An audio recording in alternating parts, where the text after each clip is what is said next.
Bien, muy buenas tardes, jóvenes. Bienvenidos nuevamente. Vamos a iniciar esta nueva jornada de clases. No están todos, pero creo que en el transcurso de la clase se van a ir incorporando. Sí, pues en el chat recuerden, siempre hay que reportar la asistencia, pongan ahí presente para que me quede a mí el bloc de notas y eso me sirve a mí como respaldo de que la clase fue impartida. Antes de comenzar, quiero decirles pues de que ya el aula de Classroom ya está activada. Ya ayer pues empecé a subir alguna información. Ya los vi a ustedes también que están incorporados. Supongo que con eso pues ustedes ya tienen los códigos con los cuales van a ingresar a la plataforma. Y ahí pues ya está el material de la primera clase, de la clase de la semana pasada, que era prácticamente la introducción a la asignatura y parte del tema que está ahí en pantalla, ¿no? Que es el estado y su organización, que lo he puesto desde el principio para poder retroalimentar un poco lo que hablamos la clase pasada y ya continuar con lo que hace falta. Entonces ya pueden ustedes, los videos ya saben ustedes que al canal, ya creo que los de la clase pasada los subí, solo que el segundo video como que hubo problema, voy a revisar. Y pues también ahí en el aula virtual, perdón, está el enlace del canal, que creo que la mayoría lo tiene, pero ahí está por cualquier olvido que haya, o si pues han formateado el teléfono, se les perdió, bueno, ahí en Classroom pueden encontrar el enlace en un comentario de la primera semana. Está el enlace de mi canal de YouTube. Bien, habíamos hablado acerca de lo que es el Estado y habíamos aclarado que Estado y gobierno no son la misma cosa. Prácticamente el gobierno pues es un elemento del Estado porque dijimos que el Estado tiene varios componentes o varios elementos que lo conforman. Tenemos acá la definición, hablamos de que es un concepto político que se refiere a una forma de organización social, económica, política, soberana, que dijimos que quiere decir que cada Estado debe ser independiente, debe ser autónomo, y la coercitividad, que también explicamos que es la capacidad que tiene, en este caso el Estado, de prácticamente en algún punto hasta obligarnos a hacer ciertas cosas. Esto a través de las leyes, obviamente, ¿verdad? No a través de que porque a alguien se le ocurre. Si hay una ley donde me obliga a hacer algo, pues cualquier autoridad que conforma parte del Estado puede exigir que yo lo cumpla. Y esto lo conforma un conjunto de instituciones que tienen el poder de regular de alguna manera la vida comunitaria dentro del territorio. De ahí que el Estado tiene tres elementos. Voy un poco rápido porque esto ya lo hablamos la clase pasada. El territorio, la población y el gobierno. Son los tres elementos del Estado.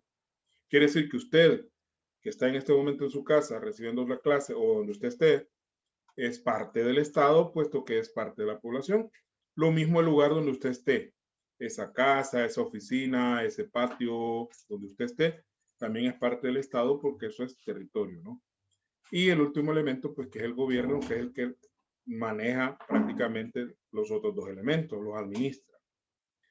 También hablamos de que hay tres órganos, antes llamados poderes. Alguno puede decir, mire, que de la forma que se le llame no es lo importante, no, pero sí esto de órganos, yo se los explicaba que se dio a raíz de la Constitución de 1983, que se aprobó en un periodo donde estábamos en plena guerra, y para suavizar un poquito las instituciones del gobierno, al hablar de poder, porque esa palabra pues sonaba muy fuerte en esa época. De hecho, la palabra autoridad, cuando uno decía, ahí viene la autoridad, pues venía la policía de Hacienda o la Guardia Nacional, que eran muy temidos porque, o sea, si uno cometía algún error, pues lo golpeaban a uno duramente. Entonces, a raíz de eso, pues se le llamó órganos. Los tres órganos tienen funciones muy definidas en la Constitución y estas funciones que están definidas en la Constitución están inspiradas en el ¿cómo se llama? En la teoría trinitaria, como se le llamó en un momento dado, que fue postulada originalmente por Montesquieu. Montesquieu era un pensador de la Ilustración francesa, cuyas ideas dieron mucho insumo para la Revolución Francesa ya por 1789. A raíz de esas ideas de Montesquieu, es que ahora muchos países del mundo tienen una forma republicana de gobierno en la cual hay tres órganos y cada uno tiene sus propias funciones. Se abolió la monarquía en algunos países, es decir, Francia es un país donde usted no va a encontrar la figura de rey ni de reina. Algunos otros países europeos aún conservan, pero son monarquías constitucionales, no es que el rey es el todopoderoso o la reina en el caso de Inglaterra, sino que pues hay un parlamento, hay un presidente. Sí tiene ciertas funciones el rey o la reina, pero ya no es como antes, ¿no? Que era el que mandaba. Tenía poder pleno. Entonces, esas son las monarquías constitucionales que hay en muchos países de Europa, como Holanda, España, Inglaterra, Bélgica, que tienen monarquías. Y hay otras que dejaron la monarquía atrás, como el caso de Francia e Italia, donde no hay reyes, ¿no? En algún momento hubo monarquía. Pero bien, volviendo al punto acá, vamos hablamos del órgano legislativo. Aquí le agregué algo a la diapositiva, porque eso no lo tenía, que es como la función primordial del órgano legislativo. Sí la expliqué, ¿no? Pero no lo había escrito ahí. Crear y derogar leyes. Claro, tiene otras funciones. Ya hablamos de ellas también en la clase pasada.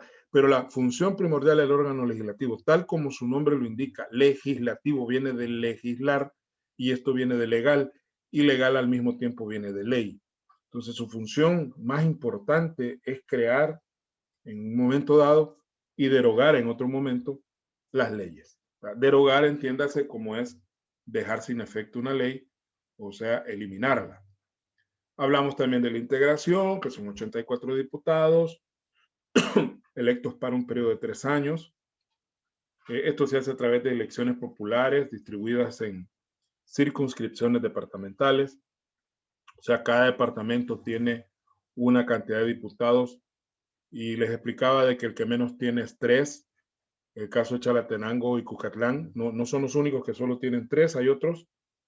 Y el que más tiene, eso se me olvidó plantearlo en la clase pasada, es San Salvador, que tiene 24. Y La Libertad, que creo que tiene 16 o 18. No estoy muy claro si son 16 o 18. Pero son los dos departamentos del país donde más diputados tiene el departamento. De ahí está Santa Ana y San Miguel, que creo que tienen 6 o 5. Y ahí va bajando, ¿no? Pero el mínimo que tiene un departamento son 3. No hay un departamento que solo tenga 2, ni mucho menos un departamento que solo tenga 1. De ahí surgen los 84 diputados de todo el país.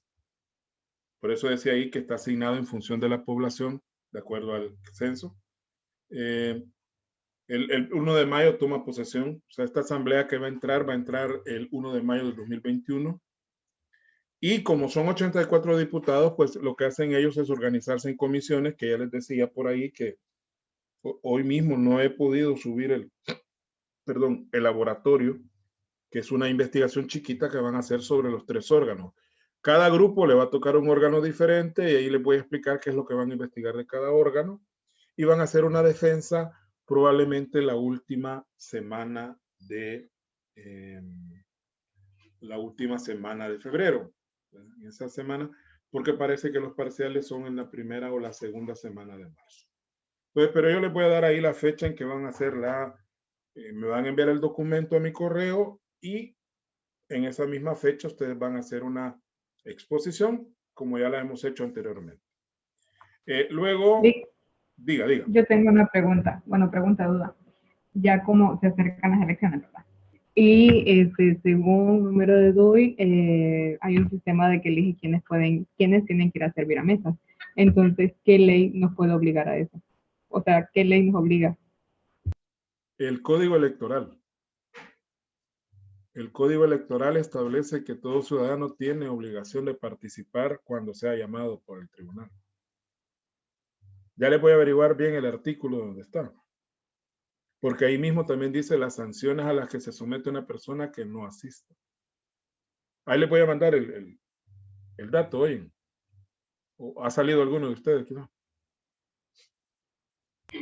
No, gracias a Dios, no. Vaya, sí, porque si conocen a alguien por ahí, la única manera es a través de una justificación médica, por ejemplo, dada la condición de la COVID, pues ahí puede haber una atenuante de que yo no vaya porque estoy enfermo.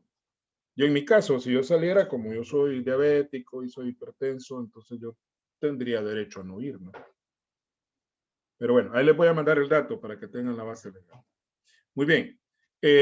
La asamblea toma sus decisiones por mayoría. Hay dos tipos de mayoría. La simple, que es la normal, la que se toman casi todos, se aprueba de esta manera, con 43 diputados, que es la mitad más uno. Y la mayoría calificada, que es para, por ejemplo, para ratificar, si se quieren ratificar reformas constitucionales, se aprueba en una asamblea y se ratifica en otra. Entonces ahí ya se requiere la mitad más uno. Y para superar vetos del presidente, también. Vamos a ver más adelante el proceso de creación de ley, aunque sea rapidito, porque es importante que usted sepa cómo se crea una ley en el país. No es un proceso sencillo y lleva ciertos cursos de acción dependiendo de lo que se dé, ¿no? Lo más ideal, sobre todo para quien propone una ley, es que se apruebe en la asamblea, luego el presidente la sancione y la publique. Pero no siempre es así, ¿no? Y en esta legislatura se ha dado la situación donde el presidente ha vetado algunos decretos. Entonces ahí la asamblea decide si supera el veto, y si el veto es por inconstitucionalidad, que es uno de los dos vetos que se puede dar, porque el otro es por inconveniencia, entonces el presidente tiene que ir a la Corte Suprema de Justicia y la que decide. Pero eso lo vamos a ver en una clasecita así chiquita, porque sí me interesa que tengan claro cómo es el proceso de creación de una ley. No debemos estar ignorantes de esos procesos, porque nosotros, aunque no querramos, estamos inmersos en esta situación de la política.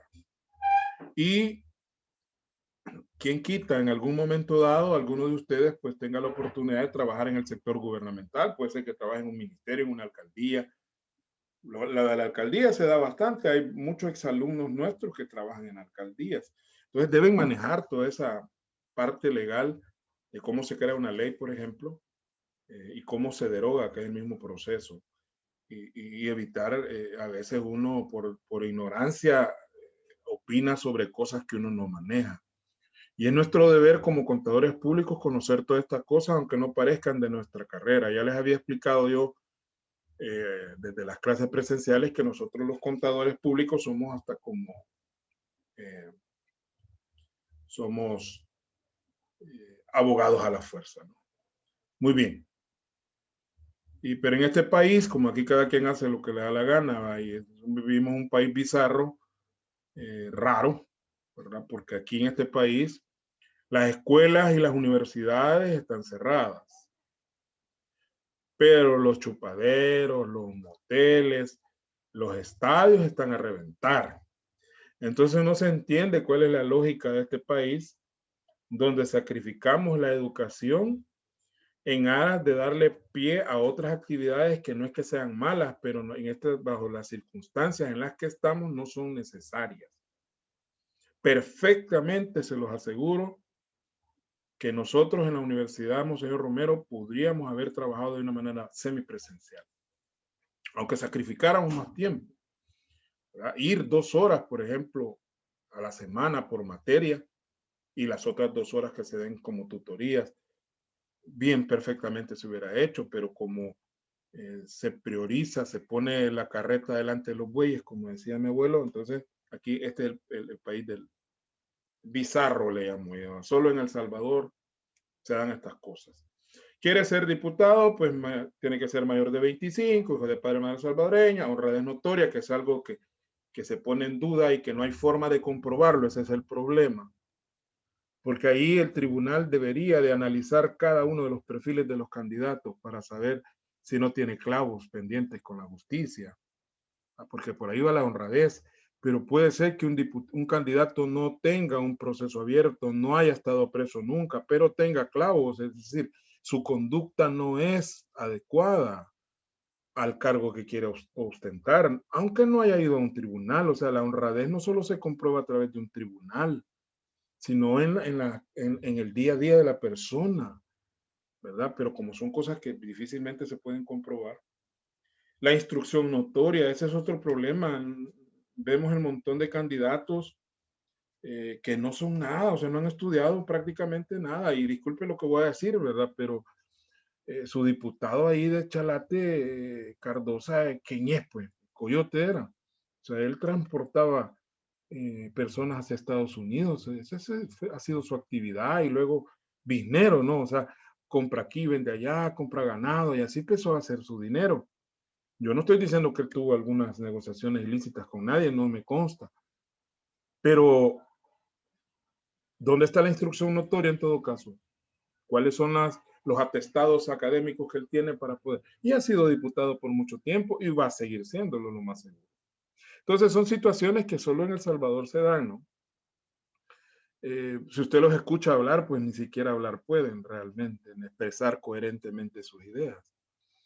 Y el otro, vea, no haber perdido sus derechos, yo les explicaba que esto sí tiene que ver con haber estado guardado en algún penal o aún sin haber estado preso, porque puede ser que le hayan decretado medidas cautelares, quedarse en su casa, arresto domiciliario.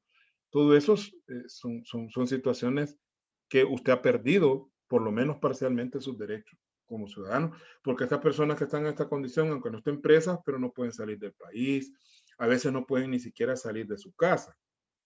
Bueno, pero avancemos.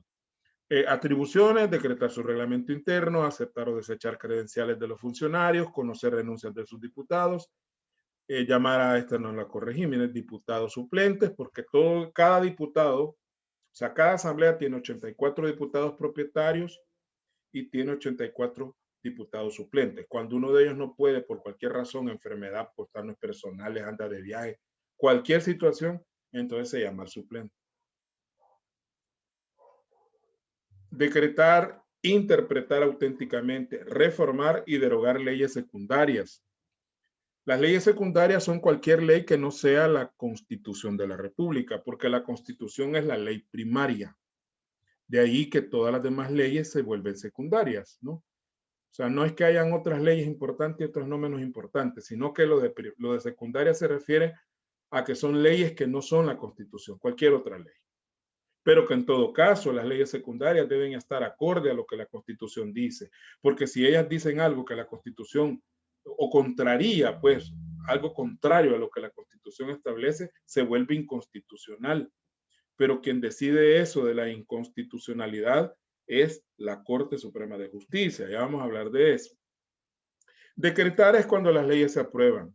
Interpretar auténticamente. A veces hay ciertos artículos de ciertas leyes que no se formularon de manera muy clara a la hora que se creó el artículo de esa ley, no se redactó de manera clara y cada quien la interpreta a su manera. Entonces, cuando ocurren estas situaciones, la Asamblea interviene y hace una interpretación auténtica de ese artículo o de ese párrafo, porque a veces no es ni siquiera un artículo completo, sino que es un parrafito o una palabra dentro de una ley. Por ahí uno de los ejemplos que se me ocurre a mí ahorita es la ley de impuestos sobre la renta, donde el artículo 3 hay una parte que habla de los viáticos, ¿sí? Viáticos, y se hace una interpretación auténtica de los viáticos, donde se hace una interpretación auténtica. Busquen la ley de impuestos sobre la renta. No sé si es de viáticos o de otro tema, pero algo por ahí en el artículo 3 cuando habla de las rentas no grabadas. Para que usted tome un ejemplo de qué es una interpretación auténtica. Es decir, cuando la Asamblea dice, para evitar que medio mundo ande interpretando a su manera, esta es la interpretación auténtica, es decir, la que vale. Las demás son especulaciones. Porque aunque no nos guste, querramos o no querramos, todos, absolutamente todos interpretamos la ley. O sea, todos lo hacemos de manera mental. Cuando usted lee un artículo, usted lo interpreta. Pero de que usted lo interprete mentalmente y que eso sea lo correcto, hay mucho que ver, ¿no? La única que puede interpretar auténticamente es la Asamblea Legislativa. Reformar, o sea, aquellas leyes que hay que hacerles cambios, se les hacen cambios. Derogar, que es darle la nuca a las leyes. También dentro de las atribuciones de la Asamblea están decretar impuestos, tasas y demás contribuciones. Solamente la Asamblea Legislativa puede decretar impuestos. Si el día de mañana el presidente dice vamos a crear un impuesto nuevo, tiene que pasar por la Asamblea, si no, no lo puede aprobar. Por más que se diga que en la Asamblea solo son todos corruptos y todo aquí, pues sí, pero para eso hay elecciones y la gente ahí debe tomar decisiones. Y lo más seguro, yo me atrevo a decir que la asamblea que entre el 1 de mayo de este año, pues va a ser una asamblea celeste. Ahí va a haber mínimo 40 diputados de nuevas ideas, mínimo por ahí, más los 10 de Gana. No creo que saque más de 10 diputados Gana. No creo que Saulito Orellana logre entrar, ¿verdad? Por más que él salga ahí alabando al presidente todos los días. Van a haber 50 diputados a favor del presidente. Con eso tienen mayoría simple. Y solo necesitarían 6 votitos más para mayoría calificada. Por ahí se les puede pegar el PCN, que el PCN pues como chicle, ¿no? Este se le pega al que más le conviene también. Y creo que el PDC por dignidad, porque hemos atacado al dirigente del PDC, Rodolfo Parker, no creo que se adhiera al gobierno. Mucho menos Arena y el Frente, que lo más que van a lograr, pues Arena unos sus 15 diputados y el Frente no más de 10 o 11, ¿no? Por mucho. Más o menos así va a andar esta asamblea, digo yo, ¿no? Ojalá no la lengua se me haga chicharrón. Y ustedes serán los mejores testigos de decirme, pues, licenciado se equivocó, mire, 80 diputados de nuevas ideas. Ojalá que no. Otro importante son ratificar tratados. Los estados firman tratados con otros estados, o a veces los tratados se firman con instituciones internacionales, ¿verdad? Más bien no con las instituciones, son los países, pero que forman cierto. Por ejemplo, hay un tratado de París muy famoso, que Estados Unidos renunció a través del presidente Trump, dijo, nosotros no salimos del Tratado de París, que habla del calentamiento global, ¿verdad? Aceptar que hay calentamiento global y que hay que tomar medidas para minimizar el calentamiento global. Entonces, ese tratado lo ha firmado El Salvador también. Vaya, pero ¿quién firma el tratado? El presidente, él va a la asamblea, no la asamblea legislativa, sino que la asamblea, donde están todos los demás países, firma, pero luego ese tratado tiene que pasar a la asamblea y la asamblea lo reaprueba. Si la asamblea no ratifica el tratado, no tiene validez, por más que el presidente se haya tomado la foto, ¿no? Ahí ese es el sistema de contrapeso, donde para evitar abusos, entonces, si uno de los órganos hace algo, hay ciertas acciones que el otro órgano se las controla para lograr un equilibrio, y los tratados son uno de ellos. Es más, cualquier tratado que haya sido firmado por El Salvador y ratificado por la Asamblea forma parte prácticamente de las leyes de El Salvador. Es decir, hay que cumplirlo. Si hemos firmado un tratado y se ha ratificado, es como que fuera ley de la República. Decretar el presupuesto de ingresos y gastos, tanto de la Asamblea como también, en el caso del presupuesto de todo el Estado, también lo aprueba la Asamblea, porque el presupuesto general, y que lo vamos a ver más adelante, es una ley de la República, se llama Ley General del Presupuesto. Crear y suprimir plazas, solamente la Asamblea puede aprobar las plazas, porque a la par del presupuesto se aprueba algo que se llama Ley de Salarios. En la Ley de Salarios van todos los cargos que existen en el Estado, cuántas personas hay en esos cargos y cuál es el salario asignado a ellas. Entonces, no puede, claro, el gobierno central, el ejecutivo, puede mandar un presupuesto donde vayan más plazas, pero será la asamblea la que se decidirá si esas plazas van o no, porque también más adelante vamos a ver que la Constitución dice que la asamblea puede suprimir o reducir gastos. Lo que no puede hacer la asamblea es aumentarlos. Digamos que el Estado mande que en remuneraciones este año va a gastar 3,000 millones de dólares. La asamblea le puede decir que no, que menos, ¿verdad? Le puede decir que sí, 3,000, pero que las plazas no va a ser esta, sino que la otra. Pues cambiar plazas. Pero no va a decirle, mire, no gaste 3,000, gaste 4,000. No puede. La Asamblea no puede aumentar gastos. Solo puede reducirlos o modificar su constitución. Y es donde estaba el pleito entre el gobierno central y la Asamblea con respecto a que el ministro de Hacienda dijo de que qué autoridad tenía la Asamblea para estar modificando el presupuesto. Lo tiene, la Asamblea tiene derecho a hacerlo. Y si el presidente no está de acuerdo, pues para eso tiene el derecho a veto. Ahorita el presupuesto está todavía en veremos porque hay partes del presupuesto que el presidente no las ha aprobado. Esto es bien importante, elegir funcionarios de segundo grado. Los funcionarios de segundo grado son electos por la Asamblea Legislativa. Se le llama de segundo grado porque estos funcionarios no son electos por la población, ¿verdad? Sino que lo hace a través de la Asamblea.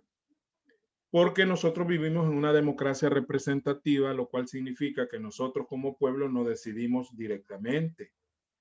De hecho, no existe la figura del plebiscito ni el referéndum, que son figuras que existen en otros países donde la gente se le pregunta sobre ciertos temas. Mire, ¿usted está de acuerdo con la ley, que se cree una ley para el aborto, por ejemplo?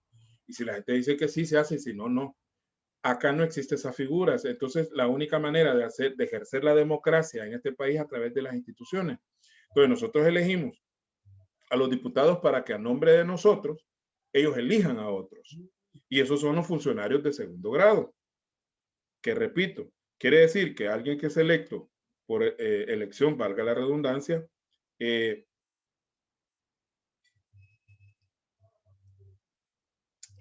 permítame que estaba contestando ahí un asunto. Entonces, son de segundo grado porque ya no se los elige la gente, sino que los elige la Asamblea a nombre de la gente.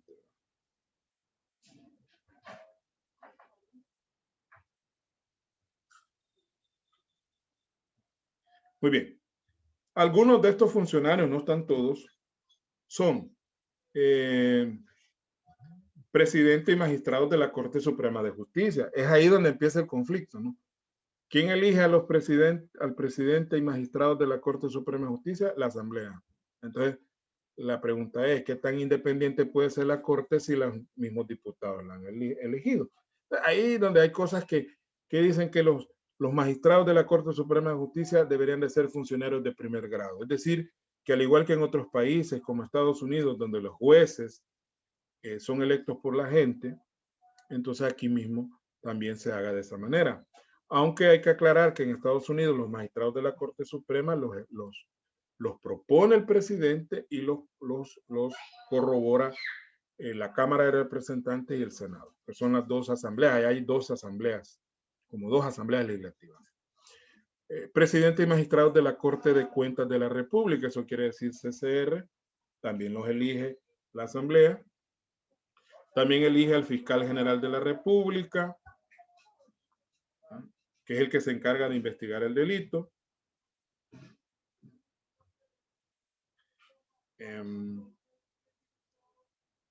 También elige al procurador general de la República. Tanto el fiscal general como el procurador general forman una dicotomía. Cuando decimos dicotomía es como las dos partes de una misma, como el frijol, se han fijado, el frijol tiene dos tapitas, ¿no? Pero se llaman dicotiledonias esas semillas porque tienen dos tapas, ¿no? En dos partes. Lo mismo es lo que se llama el Ministerio Público. El Ministerio Público está formado por dos partes, la Fiscalía y la Procuraduría. Entonces, la Fiscalía es la que acusa, ¿verdad? Es la que ataca. Si usted comete un delito, la Fiscalía lo va a investigar, va a pedir que lo metan preso. Y la Procuraduría es la que defiende a aquel que no puede defenderse. Por ejemplo, las madres que exigen ayuda económica de los papás, entonces van a la Procuraduría y es la que se encarga de exigirle a los papás que paguen. Lo mismo si usted lo meten preso, así como el fiscal lo está atacando, usted tiene derecho a que el Estado le proporcione un defensor público. Esos defensores forman parte de la Procuraduría General de la República. Entonces son dos elementos contrarios aparentemente, pero que están formando algo que se conoce como Ministerio Público. La Procuraduría para la Defensa de los Derechos Humanos, que es una figura que se creó después de los acuerdos de paz. Antes de los acuerdos de paz no existía la Procuraduría de Derechos Humanos, que protege más que todo hacia violaciones de derechos humanos, no de una persona particular hacia otra, porque de una persona particular hacia otra, para eso están los tribunales, usted va a ir a un juzgado a ponerle el dedo. Pero esto es cuando son instituciones las que violan los derechos. Como podría llamarse el Ministerio de Educación despide a un maestro, él agota todas las instancias administrativas y al final pues la Procuraduría de Derechos Humanos le puede ayudar a defenderse. Magistrados del Tribunal Supremo Electoral, también otra crítica, que cómo es posible que los mismos diputados elijan. Y hay otro problema más grave, que el Tribunal Supremo Electoral está dirigido por políticos, es decir, los mismos partidos proponen a quienes van a estar ahí, pero eso es cuestión de que así está establecido en las leyes, no es porque alguien diga. Entonces la única manera de cambiar esto es cambiando la Constitución, es la única manera para poder cambiar de que estos nombramientos no los hagan de esa manera. Está difícil. Vamos ahora al órgano ejecutivo. El órgano ejecutivo,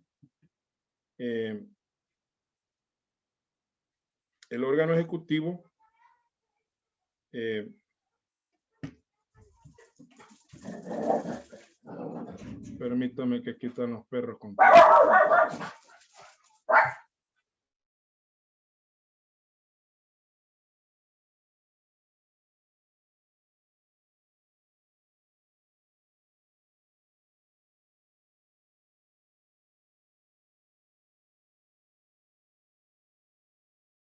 los que no se han anotado en el chat, por favor, ponen ahí, se reportan antes de terminar esta parte. El órgano ejecutivo, así en general, como su nombre lo indica, se encarga de ejecutar leyes. Él es el que hace que las leyes se cumplan. Y por ende es el administrador del Estado, es decir, es el que administra los recursos financieros, materiales, humanos. O sea, es el gerente del Estado. El órgano ejecutivo es como el gerente del Estado. Ahora, claro, no es la única función que tiene, ¿no? Como consecuencia de esa gran función que tiene el órgano ejecutivo, pues tiene otra, ¿no? Pero vamos a hablar primero de cómo está conformado el órgano ejecutivo. El órgano ejecutivo está formado por el presidente, que es el que dirige el órgano ejecutivo. Hay que aclarar de que, si bien es cierto, nuestra forma de gobierno es presidencialista, es decir, todo gira alrededor del presidente. El presidente es la figura más importante del Estado, pero no es el que manda a todo el Estado. Algo bien diferente, ¿no? Sí es la figura, a la hora que va a representarse El Salvador el presidente. Eso nadie lo quita. Pero hay otros órganos que son los que van a trabajar también dentro del funcionamiento del Estado. Luego viene el vicepresidente, que normalmente no tiene funciones asignadas. Hay que aclarar eso. Porque no es un subpresidente, que es diferente. Cuando usted dice director en una escuela y el director tiene sus funciones y el subdirector tiene sus propias funciones. Cuando decimos vice quiere decir es el que hace la BCD, o sea, el vicepresidente es el que sustituye al presidente en caso de ausencia de él. ¿Ya? Pero normalmente, para que el vicepresidente no se aburra, en los últimos años, en los últimos 30 años, se le ha querido dar al vicepresidente alguna funcioncita por ahí para que no se aburra, ¿no? En este caso, pues nuestro vicepresidente, el señor Félix Ulloa, pues él se encarga de andar haciendo lo de la Constitución, que le quieren dar vuelta a la Constitución, que yo no digo que esté malo, ¿no? Pero hay que ver qué es lo que realmente se quiere modificar y por qué razón se quiere modificar. Que haya debate. De ahí dependen los ministerios. Ahí pongo algunos ejemplos: educación, hacienda, salud. Pero hay otras instituciones que forman parte del Ejecutivo que se les llama instituciones oficiales autónomas, que se les llama autónomas porque normalmente tienen un presupuesto propio Y ciertas decisiones se toman de manera autónoma, es decir, no tienen que pedir permiso al presidente de cada decisión que se pueda tomar. Para eso tienen un consejo directivo que es el que se encarga de tomar esas decisiones. Ahí tenemos algunos como el Banco Central de Reserva, la Comisión Ejecutiva Portuaria Autónoma, o CEPA, la CEL, que el acrónimo o la sigla no tiene nada que ver con todo lo que significa, que es Comisión Hidroeléctrica, Comisión Ejecutiva Hidroeléctrica del Río Lempa. Eso que así se llama la institución, pero se le llama cariñosamente CEL, aunque debería llevar más letras, ¿no? Entonces son instituciones que forman parte del Ejecutivo. De hecho, el presidente nombra a los presidentes de estas instituciones y en algún momento pues le rinden cuenta al presidente también. Requisitos para ser presidente, así, si alguien de ustedes quiere. Ser salvadoreño por nacimiento y también ser hijo de padre o madre salvadoreño, aunque haya nacido en otra parte, ¿no? Pero que su papá o su mamá sean salvadoreños. Seglar quiere decir que no sea religioso. Ahí también hay cierta controversia porque dicen de que solo los católicos tienen derecho canónico y por lo tanto solo ellos se pueden considerar como religiosos. Los pastores no, porque no tienen algo legalmente que sustente su cargo. Por lo tanto, un pastor puede tirarse de candidato a presidente. Mayor de 30 años para garantizar un mínimo de madurez. Moralidad e instrucción notoria. Haber ejercido sus derechos como ciudadano en los últimos 6 años. Y otra cosa, estar afiliado a un partido político. Es de ley que el candidato tiene que estar afiliado a un partido, no puede ser independiente. Vamos a cerrar esta parte, jóvenes, porque ya me quedé sin tiempo y nos reconectamos inmediatamente. Gracias.